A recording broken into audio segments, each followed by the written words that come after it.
दोस्तों ये स्टोरी का 11वां भाग है। अगर आपने इस स्टोरी के पिछले वाले भाग नहीं देखे तो मैंने प्लेलिस्ट में मेंशन कर दिया, आप जरूर जाकर के चेकआउट करें।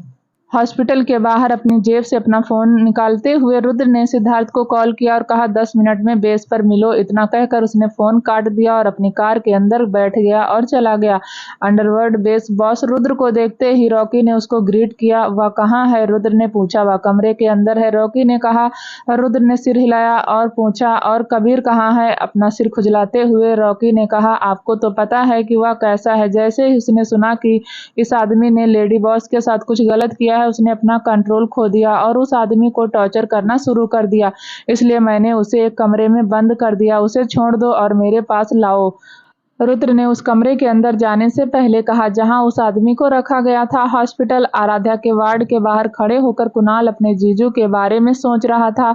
उसे इस टाइम क्या लग रहा है? आराध्या ने कहा। कुणाल अपना सिर खुजलाते हुए अंदर आया और कहा, दी जीजू के पास कुछ इम्पोर्टेंट वर्क है, इसलिए उन्होंने कहा कि वह बाद में आपसे मिलने आएंगे। आराध्या ने कुछ नहीं कहा। आराध्या डोंट माइंड, असल में वह साक्षी जी ने कहना चाहा। आराध्या मुस्कुराई और कहा, माँ बाप को मुझे एक्सप्लेनेशन देने की जरूरत नहीं है, बहुत देर हो चुकी है, आप सभी को घर जाना चाहिए, हम तुम्हें अकेला छोड़कर कहीं नहीं जाने वाले। साक्षी जी ने कहा, मैं अकेली नहीं हूँ, मेरे साथ डॉक्टर और नर्स भी हैं। अब सब आप मेरे लिए परेशान मत होइए, मैं ठीक हूँ, आप सब घर जाकर रेस्ट करो। आराध्या ने कहा। उसके सिर पर हाथ फेरते हुए नीरज जी ने पूछा, आर यू ओके? आराध्या ने सिर हिलाया। साक्षी जी ने आह भरी और कहा, मुझे लगता है कि मुझे रुकना चाहिए। मॉम मैं ठीक हूँ, चिंता मत कीजिए, आराध्या ने कहा। तो साक्षी जी ने सिर हिलाया और कहा, ठीक है, लेकिन अगर कोई प्रॉब्लम हुई तो मुझे कॉल करना। कुछ घंटे बाद जब रुद्र ने सुना कि आराध्या हॉस्पिटल में अकेली है तो वह जल्दी से वापस हॉस्पिटल पहुंचा। जब वह आराध्या के वार्ड के अंदर आया तो उसने देखा वह गहरी नींद में सो रही थी। रुद्र ने अपनी वाइफ को शांति से सोते हुए देखकर एक गहरी सांस ली। फिर वह आराध्या के पास बैठ गया और उसके हाथों पर किस किया। सिर्फ वही जानता था कि आराध्या को खून से लथपथ देखकर उसकी हालत क्या हुई थी। अगर उसे कुछ हो जाता तो क्या होता? रुद्र का दिल आराध्या के लिए तड़प उठा। वह उसके साथ रहना चाहता था, वह उसे कसकर गले लगाना चाहता था, लेकिन जब उसे लगा कि वह उसको प्रोटेक्ट नहीं कर पाया तो वह वहीं रुक गया। अंदर ही अंदर खुद को कोसते हुए उसने धीरे से आराध्या का हाथ छोड़ दिया। फिर उसने आराध्या के माथे पर किस किया और वहां से जाने लगा। जब रुद्र वहां से जाने ही वाला था तभी उसे एक शौक लगा। उसका हाथ पकड़ लिया। यह देखकर रुद्र वहीं पर रुक गया। आप क्या सोचकर यहाँ से जा रहे हैं रुद्र? आप प्लीज मुझे यह मत कहना कि आप अपनी बीमार वाइफ को छोड़कर यहाँ से जाने की सोच रहे थे, आराध्या ने धीमी आवाज में कहा। लेकिन जब रुद्र ने कुछ नहीं कहा तो आराध्या ने मुंह फेर लिया और कहा, अब आप मुझसे बात भी नहीं करोगे? जरूर आपने अपने लिए एक नई वाइफ ढूंढ ली है। यह सुनकर रुद्र उसकी तरफ मुड़ा और कहा, मेरे पास पहले से ही दुनिया की सबसे खूबसूरत वाइफ हो तो मुझे दूसरी वाइफ की जरूरत नहीं है। आराध्या ने उसे देखा और कहा, तो आप अपनी खूबसूरत वाइफ से मिलने क्यों नहीं आए जब वह आपको देखना चाहती थी? रुद्र ने अपना सिर नीचे किया और कुछ नहीं कहा।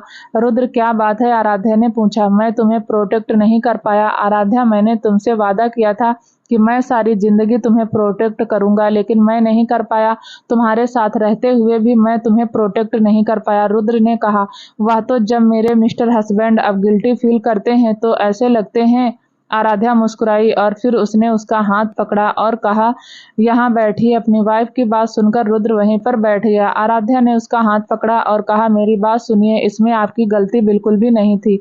आपको पहले से कुछ भी नहीं पता था, इसीलिए इस तरह अजीब बिहेव करना बंद कीजिए और मुझे मेरा हस्बैंड वापस दीजिए। ठीक है, लेकिन पहले तुम मुझसे प्रॉमिस करो कि तुम फिर कभी ऐसा नहीं करोगी। मुझे प्रॉमिस करो कि तुम मुझे बचाने के लिए खुद को कभी चोट नहीं पहुंचाओगी। प्रॉमिस, रुद्र ने कहा, जिस पर आराध्या ने अपना मुंह फेर लिया और कहा, अगर फिर से ऐसा कुछ हुआ तो मैं वही करूंगी जो मैंने आज किया। तो आपने मुझसे क्या करने की उम्मीद की थी? क्या आपने मुझसे यह उम्मीद की थी कि मैं अपनी आंखों के सामने उस आदमी को आप पर हमला करते हुए देखूंगी? मैं ऐसा कभी नहीं करूंगी। मैं आपको दर्द में नहीं देख सकती, ठीक है? और अगर आज आपकी जगह मेरे साथ कुछ ऐसा होता तो क्या आप वहां खड़े होते और कुछ नहीं करते? फिर एक गहरी सांस लेकर उसने आगे कहा, नहीं, आप ऐसा नहीं करते। मुझे पता है अगर आप मेरी जगह होते तो भी आप ऐसा ही करते, या फिर इससे भी कुछ ज्यादा। आई लव यू, रुद्र ने उसकी आंखों में देखते हुए कहा। इसमें आपको गिल्टी फील करने की कोई जरूरत नहीं है।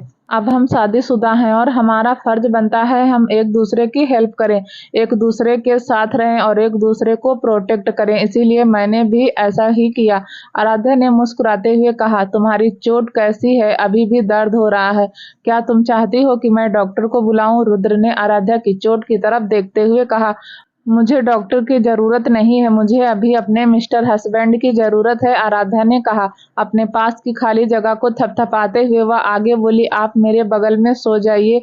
रुद्र ने अपना सिर हिलाया और कहा, तुम इंजर्ड हो और अगर मैंने तुम्हें चोट पहुंचा दी तो अगर आप मेरे साथ नहीं सोएंगे तो कोई बात नहीं, मैं किसी और को ढूंढ लूंगी, आराध्या ने उसे टीज करने के लिए कहा। यह सुनकर रुद्र ने जल्दी से अपना सूट और कोट उतारा और उसके पास जाकर लेट गया। फिर उसने ध्यान से आराध्या के कमर को पकड़ा और उससे गले लगा लिया। आराध्या ने अपना सिर सीने पर टिका दिया और पूछा, आज आपकी बॉडी से अजीब सी स्मेल क्यों आ रही है? कैसी स्मेल? रुद्र ने पूछा। आराध्या ने अपना सिर उठाया और कहा, खून की। इसलिए उसकी बात सुनकर रुद्र कुछ घंटे पहले की बात याद करने लगा। कुछ घंटे पहले जैसे ही रुद्र उस रूम में आया जहां पर उस आदमी को रखा गया था, उसके एक्सप्रेशन डार्क हो गए। उस आदमी की तरफ जाते हुए रुद्र ने अपने सबऑर्डिनेट से कहा, कबीर कहाँ है? वह आ रहा है, सबऑर्डिनेट ने जवाब दिया। जब उस आदमी ने रुद्र को अपनी ओर आते हुए देखा तो वह डर से कांप गया। उसके डेंजरस वाइफ देखकर उसके चेहरे से पसीना आ गया। तो मुझे यहाँ क्यों लाए हो? उस आदमी ने कहा। क्या तुम्हें नहीं पता कि तुम यहाँ पर क्यों हो? रुद्र ने पूछा। जैसे ही वह रुद्र की बातों का जवाब देने वाला था, अचानक दरवाजा खुला और रॉकी के साथ कबीर कमरे के अंदर आया। अब मैडम कैसी हैं? कबीर ने रुद्र से पूछा। अपनी वाइफ का नाम सुनकर रुद्र के चेहरे का गुस्सा शांत हो गया और वह बोला, वह ठीक है, लेकिन अगर थोड़ी देर हो जाती तो शायद हम उसे बचा नहीं पाते। यह सुनकर कबीर का चेहरा गुस्से से लाल हो गया। वह उस आदमी के पास गया और उसके पेट के निचले हिस्से पर लात मारी। वह आदमी चिल्लाया। कबीर उसे एक बार फिर लात मारना चाहता था, लेकिन इससे पहले कि वह अपना पैर उठा पाता, रुद्र ने उसे रोकने के लिए कहा, अभी रुक जाओ, मैं उसे इतनी आसानी से मारना नहीं चाहता, रुद्र ने कहा। यह सुनते ही कबीर की आंखें चमक उठी। उसने बहुत दिनों से किसी को टॉर्चर नहीं किया था। उसके हाथों में खुजली हो रही थी। तो मैं जो चाहूं कर सकता हूं? कबीर ने पूछा। तो रुद्र ने कहा, हाँ तुम कर सकते हो। फिर कुछ देर रुक कर वह आगे बोला, लेकिन आज मैं भी तुम्हें ज्वाइन कर लूंगा। कबीर के साथ साथ रूम में मौजूद सभी लोग हैरान हो गए। रुद्र कभी अपने हाथों से किसी को टॉर्चर नहीं करता था। यह काम हमेशा कबीर ही करता था। बॉस, आपको यह सब करने की जरूरत नहीं है, कबीर ने कहा। क्यों? क्या तुम्हें लगता है कि सिर्फ तुम ही किसी को टॉर्चर कर सकते हो? रुद्र ने पूछा। कबीर ने ना में सिर हिलाया। रॉकी, क्या तुम भी हमें ज्वाइन करना चाहते हो? रुद्र ने पूछा। रॉकी ने सिर हिलाया। ठीक है, तो फिर हम रजत और सिद्धार्थ का वेट करते हैं। मैं चाहता हूँ वह भी हमारे साथ शामिल हो। रुद्र ने अपने होठों पर एक अलग ही मुस्कान लाते हुए कहा। अपने बॉस को इस तरह देखकर रॉकी एक पल को डर गया। यह तो और भी मजेदार होने वाला है। कबीर ने अपने दोनों हाथों से ताली बजाई और एक्साइटेड होते हुए बोला, किसी से एप्रेन और ग्लव्स, सर्जिकल इंस्ट्रूमेंट लाने के लिए कहो। रुद्र ने आर्डर दिया। रॉकी ने अपनी भौहें उठाई और पूछा, बॉस, इतना तो समझ गया कि आप एप्रेन और ग्लव्स का क्या करेंगे, लेकिन सर्जिकल इंस्ट्रूमेंट? इस पर रुद्र ने हंसते हुए कहा, जब मैं छोटा था तो मैं हमेशा एक डॉक्टर बनना चाहता था, लेकिन क्योंकि मैं तब छोटा था तो मैं बस अपनी टॉयज को ही काट सकता था और उसे वापस चिपका सकता था, लेकिन मैंने कभी किसी इंसान पर यह ट्राई नहीं किया। आज सोच रहा हूँ इंसान पर ही क्यों ना ट्राई कर लिया जाए। रॉकी और वहां पर खड़े लोग रुद्र की बातें सुनकर डर गए। आज वह बहुत डेंजरस लग रहा था। बॉस बॉस, मैं भी एक सर्जरी करना चाहता हूँ, दूसरी तरफ से कबीर ने उछलते हुए कहा। रुद्र ने हंसते हुए कहा, हाँ, लेकिन तुम्हें दूसरा इम्पोर्टेंट काम करना है। या क्या है? कबीर ने पूछा। सिलाई, रुद्र ने कहा। सबकी कन्वर्सेशन सुनकर उस आदमी का चेहरा पीला पड़ गया। आप किस बारे में बात कर रहे हैं? आदमी ने पूछा। कुछ खास नहीं, बस हम तुम्हारी एक सर्जरी करने का प्लान बना रहे हैं, कबीर ने लापरवाही से जवाब दिया। आदमी ने सदमे में अपनी आंखें चौड़ी कर ली। वह आज मरने वाला था और उसे इस बात का यकीन था। उसे खुद को बचाना था, इसलिए उसने रुद्र को सब कुछ बताने का फैसला किया। उसे उम्मीद थी कि अगर वह रुद्र को सब कुछ बता देगा तो शायद वह उसे माफ कर देगा। रुद्र के पैरों के पास आते हुए उस आदमी ने कहा, mister Singhania, I am sorry, मेरा मकसद आपकी पत्नी को चोट पहुंचाना नहीं था। तो फिर किस पर हमला करने की कोशिश कर रहे थे? रुद्र ने पूछा। वह रुद्र का नाम लेने ही वाला था कि उसने वह शब्द वापस निगल लिया और कहा, यह विशाल सर का आर्डर था। रुद्र ने अपनी भौहें उठाई, पूछा, और क्या कहा उसने? वह आपको मारना चाहता था और अंडरवर्ल्ड का किंग बनना चाहता था और सिंघानिया इंडस्ट्रीज को भी अपने कब्जे में लेना चाहता था। और वह आदमी अपनी बात पूरी करने से पहले रुक गया। आगे बोलो, रुद्र चिल्लाया। वह आपकी मौत के बाद आपकी वाइफ को यहाँ पर लाना चाहता था और उसे अपनी रखैल बनाना चाहता था, आदमी ने कहा। जब रुद्र ने आराध्या के लिए यह शब्द सुना, वह अपने गुस्से को कंट्रोल नहीं कर पाया और मेज पर रखे चाकू को उठाकर उसने उस आदमी पर वार कर दिया। रुद्र कुछ कह नहीं पा रहा था कि सिद्धार्थ और रजत वहां पर आ गए। जब सिद्धार्थ ने खून से लथपथ आदमी को देखा तो उसने कहा, मैंने सोचा था कि जैसा तूने कहा था कि तुम हमारा इंतजार करोगे कबीर, मैं उसकी चीखें सुनना चाहता हूँ, रुद्र ने आर्डर दिया। यह सुनकर कबीर के होठों पर एक बड़ी सी मुस्कान आई और उसने उस आदमी को टॉर्चर करना शुरू कर दिया। पूरे कमरे में उस आदमी की चीखें सुनाई दे रही थी। रुद्र वहां से एक बार भी नहीं हिला। वह वहां खड़ा होकर उस आदमी को घूर रहा था। वह आदमी लगभग अधमरा हो चुका था। तभी रुद्र ने कहा, बस हो गया, उसे जिंदा रखो, हमें अभी भी एक सर्जरी करनी है। कैसी सर्जरी? सिद्धार्थ ने पूछा। हम आज डॉक्टर बनने जा रहे हैं, रुद्र ने बेफिक्री से कहा। मेज पर 2 बैग रखते हुए रॉकी ने कहा, बॉस, यह है वह चीजें जो आप चाहते थे। बैग खोलकर रुद्र ने रजत और सिद्धार्थ को ग्लव्स और एप्रन दिया और कहा, पहले इसे पहन लो, हमारे पास ज्यादा टाइम नहीं है। उसकी बात सुनकर सिद्धार्थ ने हंसते हुए कहा, क्या तुम सीरियस हो बॉस? क्यों ना हम उसे समंदर के बीच में फेंक दे, रजत ने सजेशन दिया। कबीर ने भौं चढ़ाते हुए कहा, अरे ओल्ड मैन, इसमें मजा कहाँ है? रजत ने अपनी भौहें उठाई और पूछा, तुमने ओल्ड मैन किसे कहा? रजत की तरफ इशारा करते हुए कबीर ने कहा, तुम्हें। मैं तुमसे सिर्फ 1 साल बड़ा हूँ, रजत ने कहा। ठीक है, अब तुम दोनों रुको, रॉकी ने कहा। अगर तुम दोनों यह नहीं करना चाहते तो कोई बात नहीं, मेरे लिए सिर्फ कबीर ही काफी है, सिद्धार्थ ने आह भरी, जबकि रजत और रॉकी थोड़ा घबराए हुए थे। कबीर ने जल्दी से एक एप्रन और ग्लव्स पहनकर उस आदमी की तरफ चला गया। उसके साथ साथ रुद्र भी वहां पर आ गया। तो मुझे मार ही क्यों नहीं देते? क्या तुम्हें मुझे इस तरह टॉर्चर करना? आदमी ने कहा। उसके चेहरे पर मुक्का मारते हुए कबीर ने कहा, चुप रहो। रुद्र ने अपने हाथों में एक स्केल पेन लेते हुए पूछा, मुझे यह बताओ कि विशाल कहाँ है, तो मैं तुम्हें नहीं मारूंगा और मौत को थोड़ा आसान बना दूंगा। वह आदमी हंसा और कहा, मैं पहले ही अधमरा हो चुका हूँ, तुम पहले से ही मेरी आत्मा को मार डाला है, तुम जो चाहो करो, लेकिन मैं एक शब्द नहीं कहूंगा। मैं तुम्हें कभी नहीं बताऊंगा कि विशाल कहाँ है। तुम चाहो तो उसे खुद ढूंढ सकते हो, रुद्र ने मुस्कुराते हुए कहा। आपको क्या तुम्हें लगता है मैं ऐसा नहीं कर सकता? मैं बस तुम ही एक मौका दे रहा था। ठीक है, तो फिर मरने से पहले मैं आपको कुछ बताना चाहता हूँ, आदमी ने कहा। कुछ देर रुकते हुए उसने आगे कहा, विशाल इस बार कुछ बड़ा प्लान बना रहा है, कुछ ऐसा जो आपको डिस्ट्रॉय कर देगा।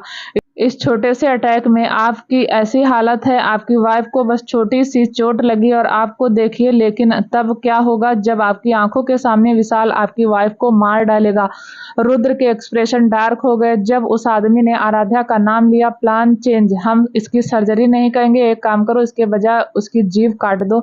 उसके बोलने का तरीका मुझे पसंद नहीं है। कबीर ने क्यूट सा पाउट बनाया और कहा, नहीं डॉक्टर, डॉक्टर कबीर, तुम बच्चे नहीं हो, इसलिए उसकी तरफ एक्टिंग करना बंद करो, सिद्धार्थ ने कहा। कबीर ने अपनी आंखें रोल कर ली, फिर रुद्र के हाथ से स्केल पर लेते हुए उसने उस आदमी की जीभ को काट दिया। वह आदमी चिल्लाया, वह लगभग मर ही चुका था। रुद्र ने अपना एप्रन उतार दिया और उसे खून से लथपथ देखते हुए वहीं खड़ा हो गया। करीब 30 मिनट के बाद आखिरकार उस शख्स ने आखिरी सांस ली। अपनी सीट से उठते हुए रुद्र ने कहा, उसे किसी चीज से लपेटा और उसे वापस विशाल के पास पहुंचा दो। रॉकी और कबीर ने सिर हिलाया और अपना काम करने लगे। तुम सेटिस्फाई नहीं होना? सिद्धार्थ ने रुद्र से पूछा। रुद्र ने अपना सिर हिलाया और कहा, मैं तब तक सेटिस्फाई नहीं हो सकता जब तक मैं उसे मरा हुआ ना देख लूं।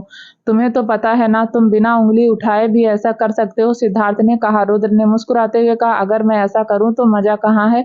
सिद्धार्थ ने हंसते हुए कहा, अपनी तरफ देखो, तुम यहाँ उस आदमी को सजा दे रहे हो जिसने तुम्हारी जगह गलती से तुम्हारी वाइफ पर हमला कर दिया था, और दूसरी तरफ तुम्हारी वाइफ ने सबको यह कहकर घर भेज दिया है कि वह हॉस्पिटल में अकेले रहना चाहती है। क्या? रुद्र चिल्लाया। विशाल ने मुझे बताया, सिद्धार्थ ने कहा। यह जानने के बाद कि उसकी वाइफ हॉस्पिटल में अकेली है, रुद्र वहां से जल्दी से निकल गया। प्रेजेंट, क्या आपको वही चोट लगी है? आराध्या ने पूछा। नहीं, रुद्र ने जवाब दिया। तो आपसे खून की स्मेल क्यों आ रही है? आराध्या ने अपनी आंखों को घूरते हुए पूछा।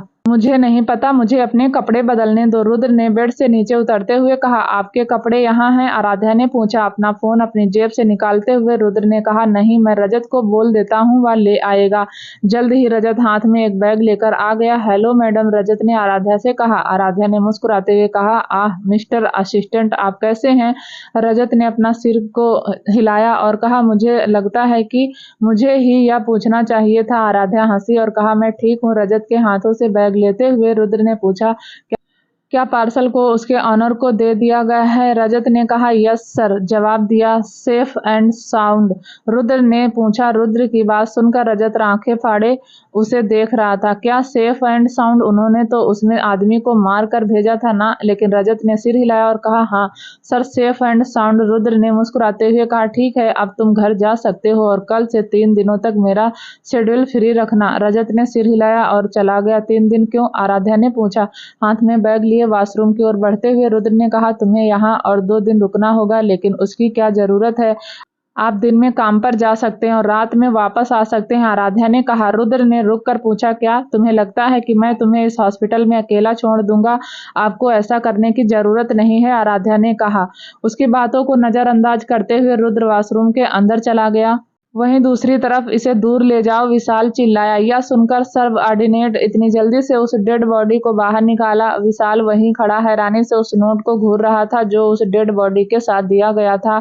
उस नोट में सिर्फ 5 वर्ड लिखे थे, लेकिन उसे पढ़कर विशाल के चेहरे पर पसीना आ गया। इस नोट में लिखा हुआ था, this is just the beginning. इस नोट का मतलब साफ था, विशाल के पास अब ज्यादा दिन नहीं है। विशाल ने रुद्र को बर्बाद करने के लिए एक बहुत बड़ी प्लान बनाई थी, लेकिन इसके लिए उसे मोहित की जरूरत थी।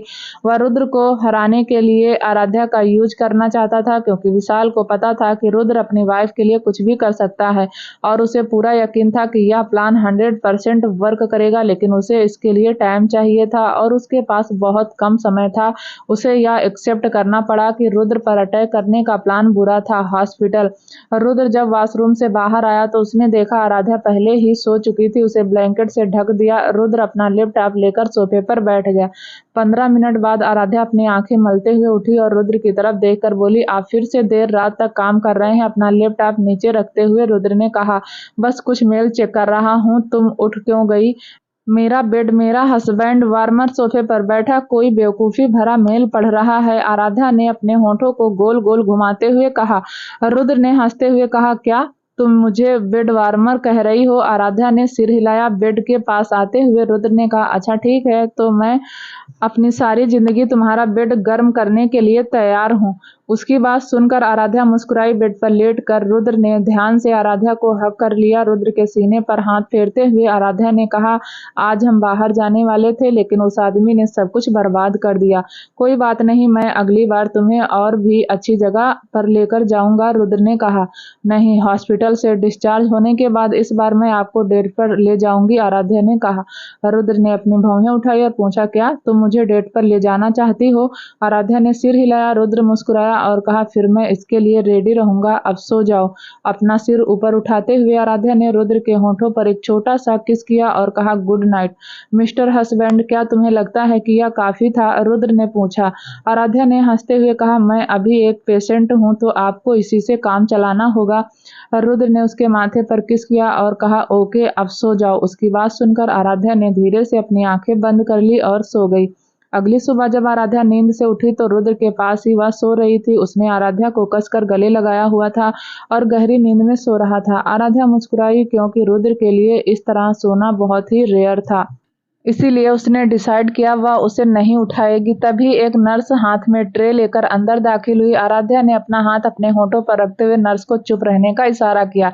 जब नर्स ने रुद्र को आराध्या को पकड़े हुए एक बच्चे की तरह सोते हुए देखा तो वह हंस पड़ी। चुपचाप ट्रे को टेबल पर रखते हुए नर्स ने धीरे से बुदबुदाते हुए कहा, ड्रेसिंग। आराध्या मुस्कुराई और कहा, उसके लिए इस तरह सोना रेयर है। अगर मैं कुछ देर बाद ड्रेसिंग करवा लूं तो कोई प्रॉब्लम है? नर्स ने सिर हिलाया और चली गई।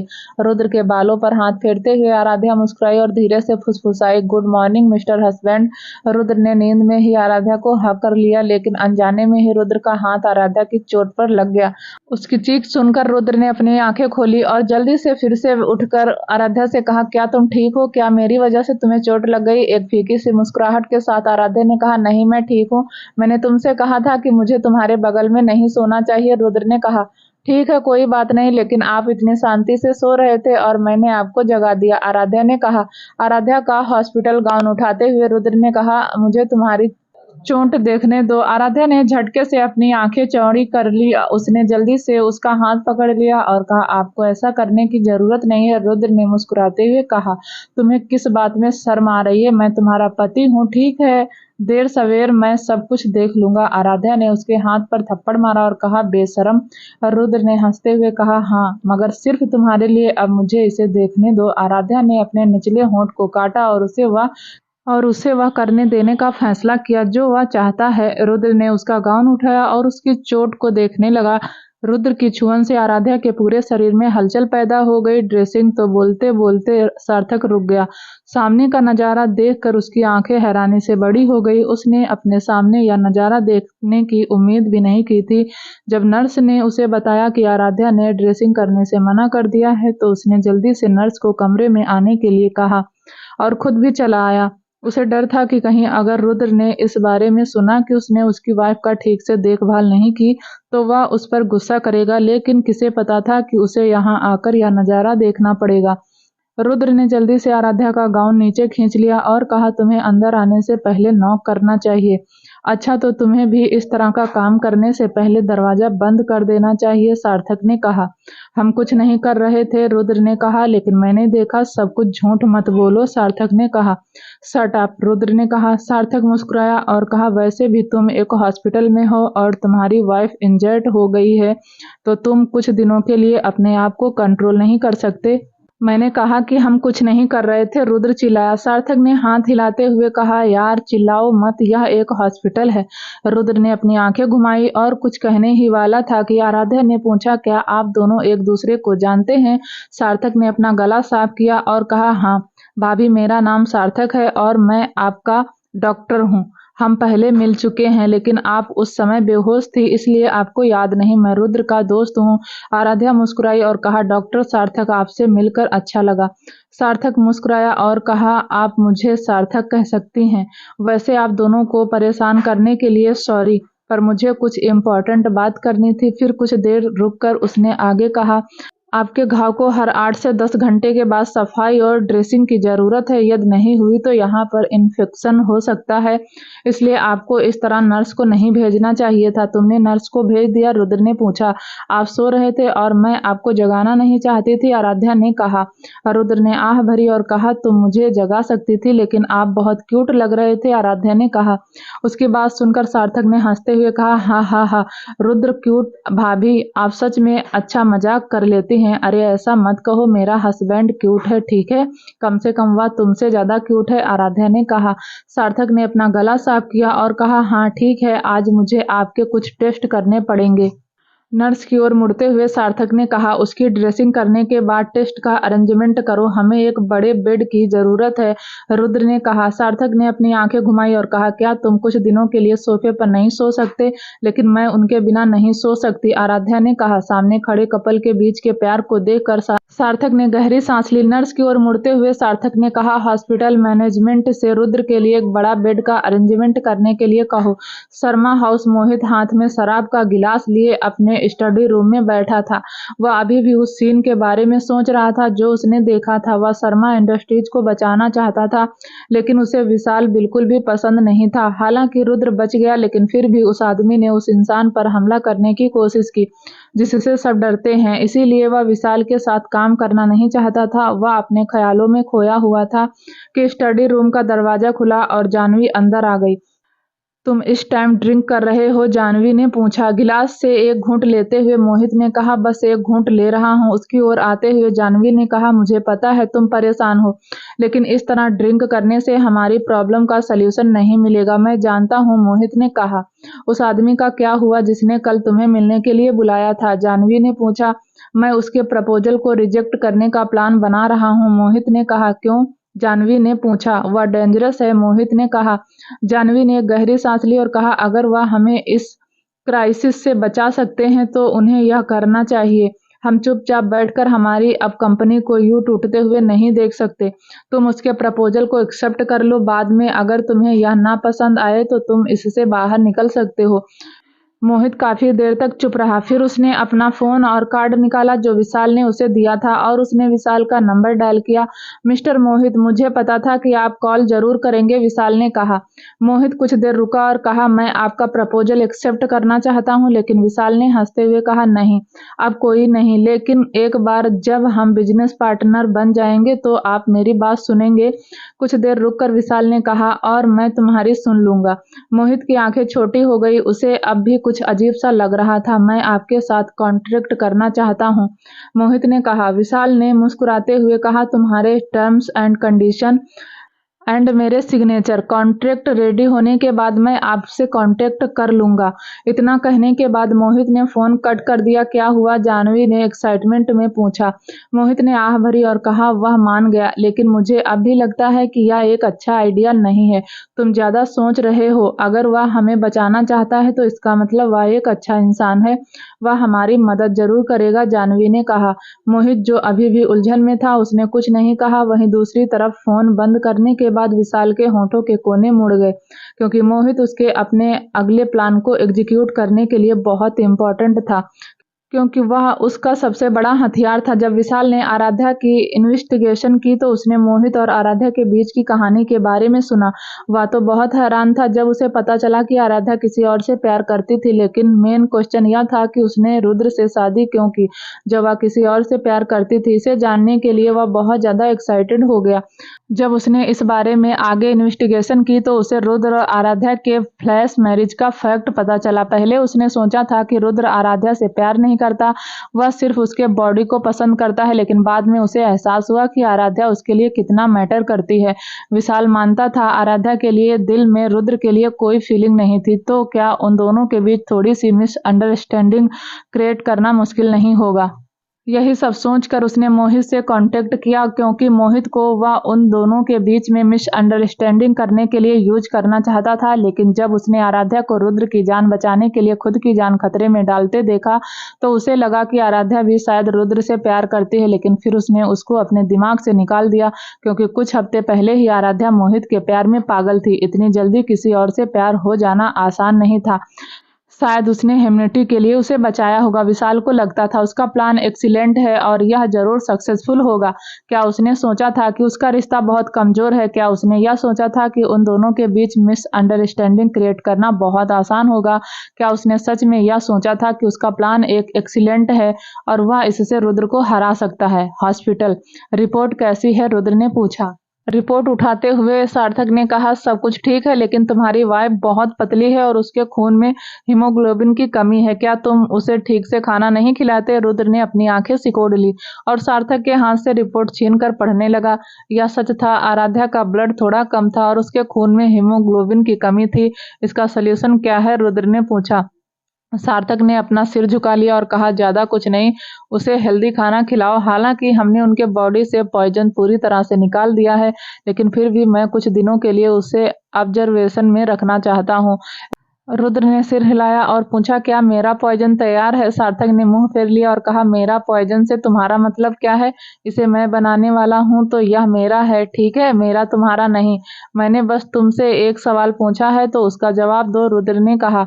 मैं इस पर काम कर रहा हूं, सार्थक ने कहा। अपनी सीट से उठते हुए रुद्र ने कहा, बेहतर होगा कि तुम इसे अपनी टाइम लिमिट से पहले फिनिश कर लो, वरना मैं उस आधे बने हुए पॉइजन को तुम्हें खिला दूंगा। सार्थक ने कहा, तो मुझे इस तरह थ्रेट करना बंद करो, रुद्र ने हंसते हुए कहा। अगर मैं बंद नहीं करूंगा तो तुम क्या करोगे?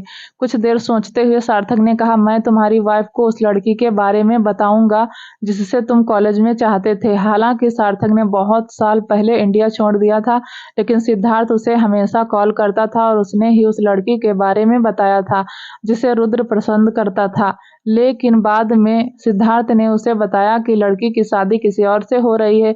सार्थक को उस टाइम रुद्र के लिए बहुत बुरा लगा, लेकिन जब उसने रुद्र को अपनी वाइफ के साथ खुश देखा तो वह भी उसके लिए बहुत खुश हुआ। रुद्र ने हंसते हुए कहा, जरूर तुम उसे बता सकते हो। सार्थक ने अपनी आंखें चौड़ी कर ली और कहा, क्या तुम डरे नहीं? डर किस बात का? रुद्र ने पूछा। ठीक है, तो फिर मैं तुम्हारी वाइफ को तुम्हारे अंडरवर्ल्ड डॉन होने के बारे में बताऊंगा, सिद्धार्थ ने कहा। Go ahead. यह कहने के बाद रुद्र वहां से चला गया, जबकि सार्थक वहीं पर स्टैचू बनकर खड़ा रहा। जब रुद्र आराध्या के वार्ड में वापस आया तो उसने देखा साक्षी जी और दादी आराध्या के बगल में बैठी हैं। अरे रुद्र, तुम यहाँ पर हो? साक्षी जी ने कहा। रुद्र ने सिर हिलाया और कहा, आप सब कब आए? थोड़ी देर पहले, दादी ने कहा। तुम्हारे डैड और दादाजी बाद में आएंगे, साक्षी जी ने कहा। कुछ देर रुकते हुए साक्षी जी ने कहा, तुम मेरे साथ बाहर आओ, मुझे तुमसे कुछ बात करनी है। साक्षी जी की बात सुनकर रुद्र उनके पीछे चला गया। बाहर कौन है वह? साक्षी जी ने पूछा। विशाल, रुद्र ने कहा। साक्षी जी ने मुस्कुराते हुए कहा, बेशक वह उस आदमी के अलावा और कौन हो सकता है, लेकिन उसने इस बार अपनी लिमिट क्रॉस कर ली है। रुद्र ने सीरियस वॉइस में कहा, आगे क्या? मुझे उम्मीद है तुम उसे इतनी आसानी से नहीं जाने दोगे, साक्षी जी ने कहा। रुद्र ने मुस्कुराते हुए कहा, क्या आपको लगता है कि आपका बेटा उसे इतनी आसानी से छोड़ देगा? थोड़ी देर के लिए रुकते हुए उसने आगे कहा, मुझे पहले से ही पता है कि वह क्या करना चाहता है। वह मोहित को यूज करने की कोशिश कर रहा है और मुझे यकीन है अब तक मोहित भी उसके साइड में हो गया होगा। मैं बस उसके एक कदम उठाने का वेट कर रहा हूँ। तुम जो चाहो करो, लेकिन मैं नहीं चाहती कि इस बार फिर से हमारे किसी फैमिली मेंबर को हर्ट हो, खासकर मेरी बेटी को। Be careful. इतना कहकर साक्षी जी ने रुद्र का हाथ पकड़ा और आगे कहा, तुम्हें भी केयरफुल रहना होगा क्योंकि उसका टारगेट तुम हो। रुद्र ने अपनी मॉम को गले लगाया और कहा, मॉम परेशान मत हो। जब साक्षी जी और रुद्र वापस वार्ड के अंदर आए तो दादी और आराध्या खुशी खुशी बातें कर रहे थे। दरवाजे के पास खड़े होकर साक्षी जी ने पूछा, उसे डिस्चार्ज कब मिल रहा है? 2 दिन बाद, रुद्र ने जवाब दिया। साक्षी जी ने गहरी सांस ली और कहा, अच्छित जल्दी ही किंडरगार्टन ज्वाइन करने वाला है, तो तुम अपने भाई के मैटर को कैसे सॉल्व करने की सोच रहे हो? मैंने कुछ सोचा है, लेकिन मुझे नहीं पता कि। रुद्र ने कहा, जो भी करो, लेकिन इसने अंशिका और अक्षित को क्रिटिसाइज नहीं होना चाहिए। एक नकली डीएनए रिपोर्ट तैयार करो जिससे यह साबित हो सके कि अक्षित समर्थ का बायोलॉजिकल सन है, साक्षी जी ने कहा। मैं भी यही सोच रहा था, रुद्र ने कहा। साक्षी जी ने मुस्कुराते हुए कहा, मुझे पता है कि मेरा बेटा बहुत कैपेबल है और इसलिए मैं अपनी फैमिली और बिजनेस को तुम पर छोड़ सकती हूँ। तुम्हारा भाई भी कैपेबल है, लेकिन उसे अभी इन सब चीजों के बारे में ज्यादा नॉलेज नहीं है, इसीलिए हमने तुम्हें सिंघानिया इंडस्ट्रीज का सीईओ बनाया है। लेकिन तुम्हें अंडरवर्ल्ड में इन्वॉल्व करने में तुम्हारे पापा थोड़ा झिझक रहे थे, लेकिन हमारे पास कोई और ऑप्शन नहीं था। तुम्हारे पापा यह सब छोड़कर एक नॉर्मल लाइफ जीना चाहते थे, लेकिन तुम जानते हो अगर एक बार हम अंडरवर्ल्ड में शामिल होते हैं तो वापस आने का कोई भी रास्ता नहीं है, इसलिए हमने तुम्हें चुना। ठीक है मॉम, आपको खुद को ब्लेम करने की कोई जरूरत नहीं है, मुझे ऐसा कभी नहीं लगा।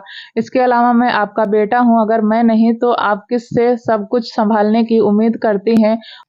और उस टाइम मैंने दादी जी से कहा था कि मैं अंडरवर्ल्ड में शामिल होना चाहता हूं, क्योंकि मैं नहीं चाहता था कि समर्थ इन सब में इन्वॉल्व हो। इसके अलावा अगर मुझे कुछ भी हो गया तो कम से कम आपके साथ आपका दूसरा बेटा भी रहेगा। रुद्र ने मुस्कुराते हुए कहा, बकवास बातें करना बंद करो। मैंने अपने बेटे को बहुत अच्छे से ट्रेनिंग दी है, मुझे पता है कि उन्हें इतनी आसानी से नहीं मारा जा सकता। और अपनी तरफ देखो, क्या तुम्हें कोई शर्म है? तुम मुझे एक पोता या पोती देने से पहले ही मौत की बात कर रहे हो, साक्षी जी ने शिकायत की। रुद्र ने हंसते हुए कहा, मुझे लगता है कि आपको जल्द ही यह सब मिल सकता है। अरे मुझे तुम पर भरोसा नहीं, बल्कि मुझे लगता है कि समर्थ मुझे तुमसे पहले ही दादी बना देगा, मतलब बना दिया है, साक्षी जी ने कहा। रुद्र ने मुंह फेर लिया और पूछा, आपका क्या मतलब है? तुम्हें जिस लड़की से प्यार है उसे अपने दिल की बात बताने में तुम्हें 5 साल लग गए, तो मुझे तो लगता है मुझे तुम्हें अपने रिश्ते को आगे बढ़ाने के लिए 3 से 4 साल और लगेंगे, साक्षी जी ने कहा। आपको कैसे पता चला कि हमने अपने रिश्ते को आगे नहीं बढ़ाया? रुद्र ने पूछा। साक्षी जी मुस्कुराई और बोली, मत भूलो कि मैं तुम्हारी माँ हूँ, मैं तुम्हें अच्छी तरह से जानती हूँ। मुझे पता है कि जब प्यार की बात आती है तो तुम एक कछुए हो जाते हो। अपने भाई को देखो, उसने अभी तक शादी भी नहीं नहीं की है, लेकिन फिर भी साक्षी जी ने आंख मारी और आगे कहा, वैसे भी मुझे लगा कि तुमने आराध्या को कभी भी अनकंफर्टेबल फील नहीं कराया, लेकिन तुम्हें आराध्या से खुलकर बात करनी चाहिए। तुम अब छोटे नहीं हो। रुद्र ने अपना सिर हिलाया और कहा, मैं आपकी परेशानी समझता हूँ, लेकिन मैं उसे समय देना चाहता हूँ। उसने अभी मेरे सामने खुलना शुरू किया है और मैं चाहता हूँ कि वह इसके लिए एक पहल करे। साक्षी जी ने अपनी आंखें घुमाई और बड़बड़ाए, ऐसा लग रहा है कि मैं किसी और इंसान से बात कर रही हूँ। आपने क्या कहा? रुद्र ने पूछा। क्या मैंने कुछ कहा? नहीं, साक्षी जी ने कहा, मुझे इस बारे में आराध्या से बात करनी होगी। साक्षी जी ने अपने मन में सोचा। जब रुद्र और साक्षी जी बात करने में बिजी थे, तब दादी आराध्या के लिए एक सेब काट रही थी। दादी, आपको ऐसा करने की जरूरत नहीं है, आराध्या ने कहा। दादी ने मुस्कुराते हुए कहा, कोई बात नहीं बेटा, तुम्हें ज्यादा से ज्यादा फ्रूट खाने चाहिए, या तुम्हारे रिकवरी के लिए अच्छा है। आराध्या मुस्कुराई और सिर हिला दिया। तुम्हें अपनी बॉडी का ख्याल रखना चाहिए, तुम बहुत पतली हो। अगर तुमने अपना वेट नहीं बढ़ाया तो प्रेगनेंसी के टाइम तुम्हें प्रॉब्लम हो सकती है, दादी ने कहा। आराध्या उनकी बात सुनकर शर्मा गई। उसके और रुद्र के बच्चे के बारे में सोचकर आराध्या के गाल लाल हो गए। खा लो, दादी जी ने कहा। तुम्हें ज्यादा से ज्यादा फ्रूट और वेजिटेबल खानी चाहिए। तुम्हारी रिपोर्ट में कहा गया है कि तुम्हारे खून में हीमोग्लोबिन की कमी है, साथ ही तुम बहुत दुबली पतली हो, रुद्र ने पीछे से कहा। आराध्या ने अपनी भौं उठाई और पूछा, ऐसा किसने कहा? डॉक्टर और आपकी रिपोर्ट, रुद्र ने कहा। आराध्या ने अपनी आंखें घुमाई और कहा, अगर मैं बहुत ज्यादा मोटी हो गई तो आप ही पहले शिकायत करेंगे। अरे कभी नहीं, अगर तुम 100 किलो की भी हो गई ना, तो भी मैं कभी शिकायत नहीं करूंगा, रुद्र ने कहा। झूठ, आराध्या ने कहा।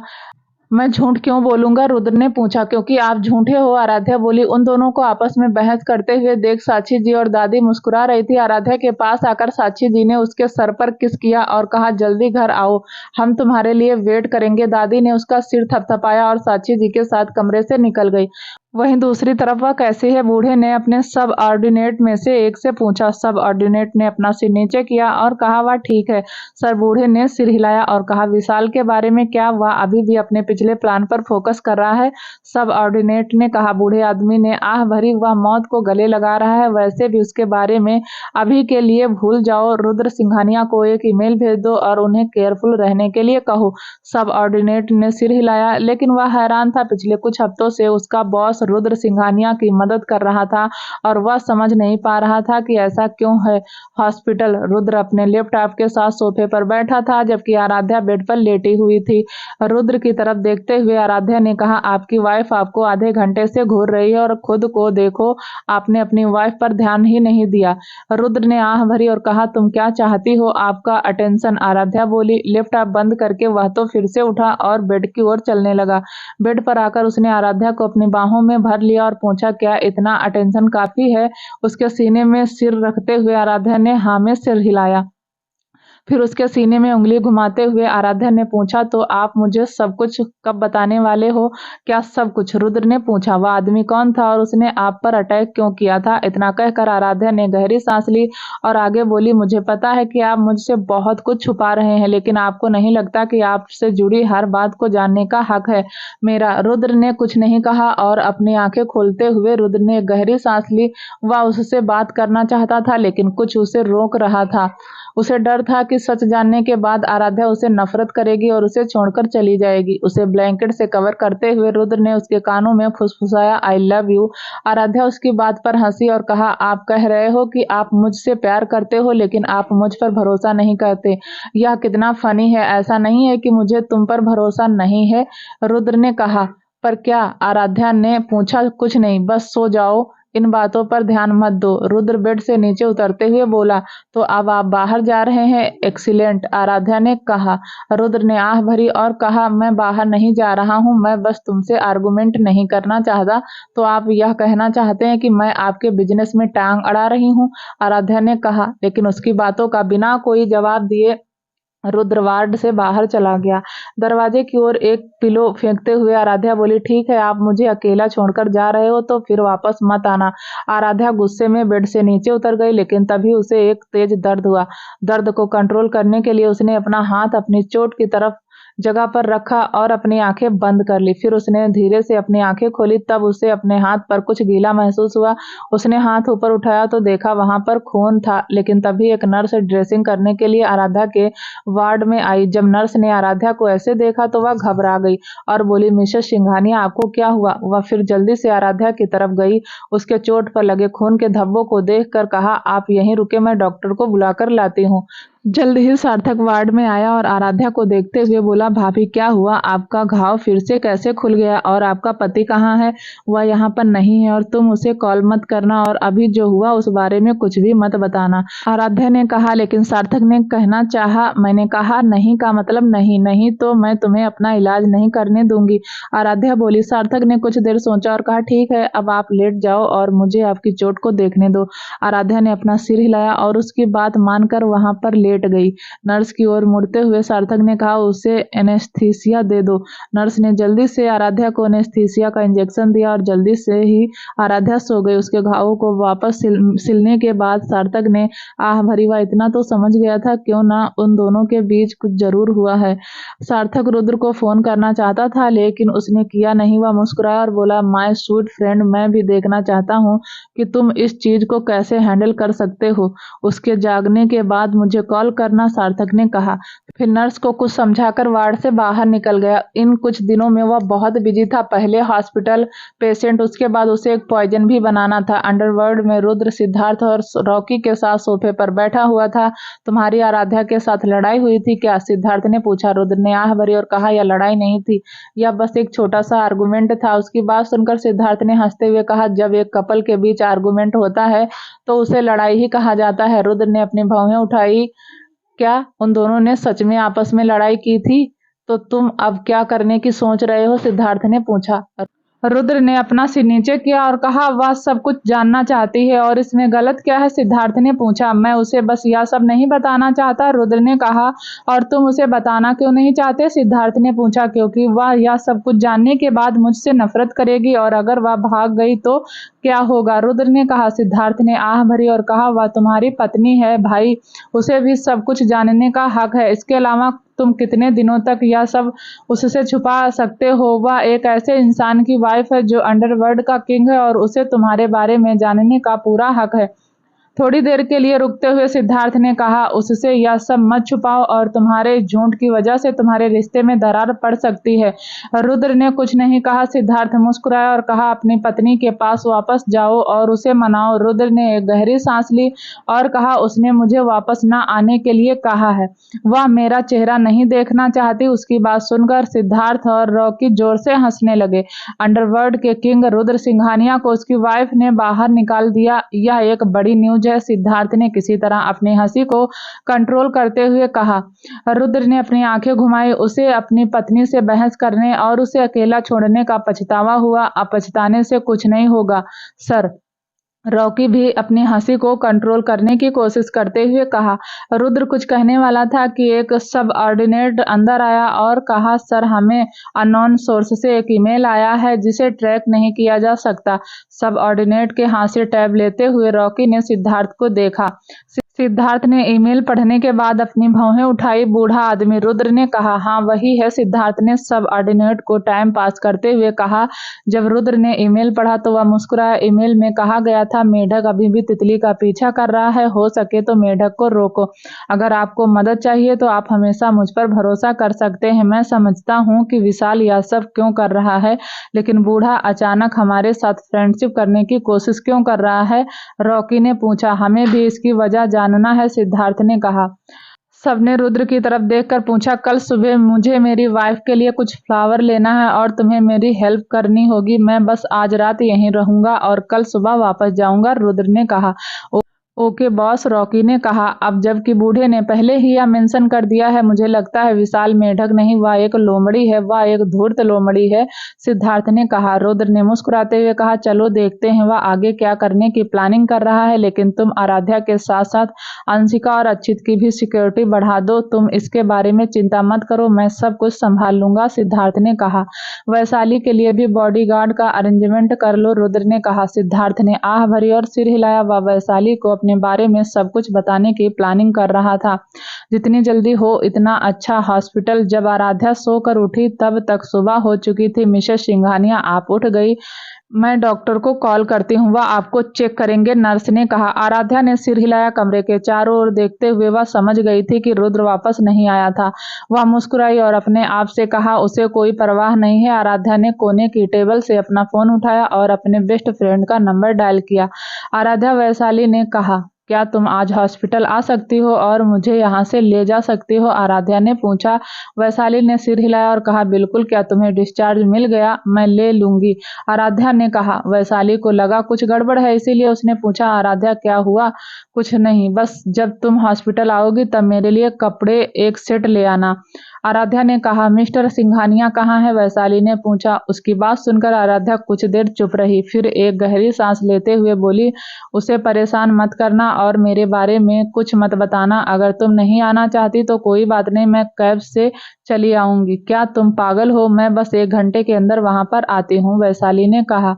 वैशाली की बात सुनकर आराध्या ने कॉल कट कर दिया। गुड मॉर्निंग भाभी, सार्थक ने मुस्कुराते हुए कहा। एक हल्की सी मुस्कुराहट के साथ आराध्या ने उसकी तरफ देखा और कहा, गुड मॉर्निंग, आपको आज कैसा लग रहा है? सार्थक ने पूछा।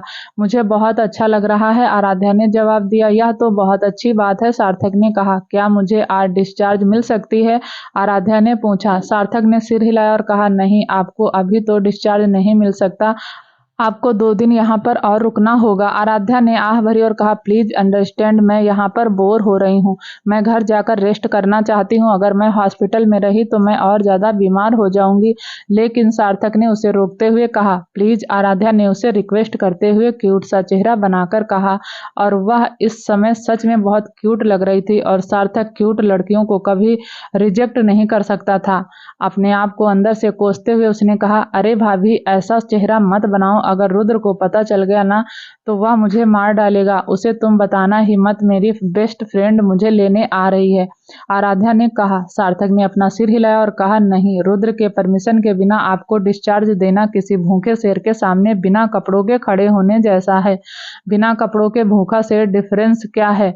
अगर तुम एक भूखे शेर के सामने कपड़े पहनकर भी खड़े होगे तो भी वह तुम्हें खा ही जाएगा, आराध्या ने कहा। नहीं भाभी, एक डिफरेंस है। असल में सार्थक अपनी बात पूरी कर पाता उससे पहले ही आराध्या ने उसे रोकते हुए कहा, ठीक है, अब रुक जाओ, मैं इस पर तुम्हारा स्टूपिड जवाब नहीं सुनना चाहती। क्या होगा आगे जानने के लिए प्लीज दोस्तों चैनल को लाइक, शेयर, सब्सक्राइब जरूर करें ताकि जब भी वीडियो डालें आपको नोटिफिकेशन तुरंत मिले। तब तक के लिए नमस्कार, धन्यवाद।